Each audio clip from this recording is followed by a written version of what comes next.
Pager walkie talkie બાદ solar સિસ્ટમમાં blast. લેબનોનમાં અત્યાર સુધી 32ના મોત, 3500થી વધુ ઘાયલ. હિઝબુલ્લાએ કહ્યું, ઇઝરાયલને છોડીશું નહીં.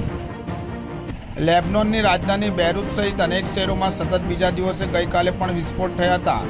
પેજર વોકી ટોકી બાદ સોલર સિસ્ટમમાં બ્લાસ્ટ કરવામાં આવ્યો હતો. લેબનોનમાં અત્યાર સુધી કુલ 32ના મોત થયા છે, જ્યારે 3500થી વધુ ઘાયલ છે. મૃત્યુઆંક વધી શકે છે.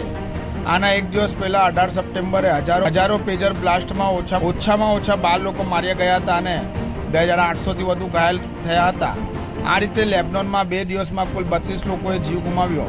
લેબનોનમાં ઈરાન સમર્થિત સંગઠન હિઝબુલ્લાના લડવૈયાઓ એકબીજા સાથે વાતચીત કરવા પેજર અને વોકી ટોકીનો ઉપયોગ કરે છે.